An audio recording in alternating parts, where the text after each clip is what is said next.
What's up mga ka-BM? Malaking shoutout sa mga ka-BM natin dyan tulad ni Maynard Travella Seniero at si Arnold De Vera.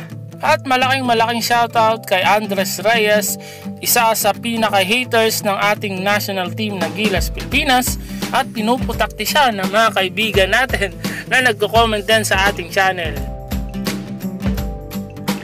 Christian Stan Hardinger nagpakitang gilas agad sa pagbabalik sa PBA, pero bago natin pag-usapan yan mga ka-BM, please subscribe to our channel and hit mo na rin ang notification bell para sa mga latest video na i-upload ko.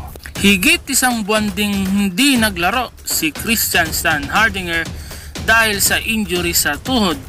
Huling sumalang sa 93-79 win ng San Miguel Beermen sa Blackwater noong pang February 6. Linggo ng gabi nang nakabalik na ang 6'8" na si Christian Stan Hardinger at agad nagparamdam pagpasok pa lang ng final 4 minutes ng first quarter kontra Alaska sa Smart Araneta Coliseum. Lilimitahan lang sana ni Coach Leo Austria ang minuto ni Christian Stan Hardinger. Ipaparamdam lang muli ang totoong laro pagkatapos ng matagal-tagal na pagkakatenga.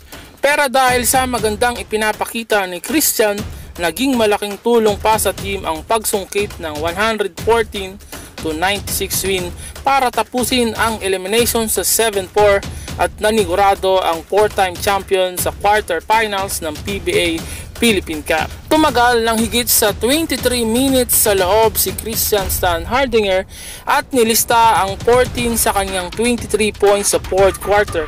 Napigilan nila ang Alaska Aces sa pagbabalik nito sa laban at mula sa floor ay 10 out of 15 si Christian Stan Hardinger at nagtala rin siya ng 17 boards para makatulong sa pagkapanalo nila kontra Alaska Aces. Ayon nga kay Christian Stan Hardinger ay sobrang saya niya nang nakabalik na siya sa PBA at dagdag niya pa ay okay na daw siya at gagawin niya nga daw ang lahat para makatulong sa San Miguel Beermen team.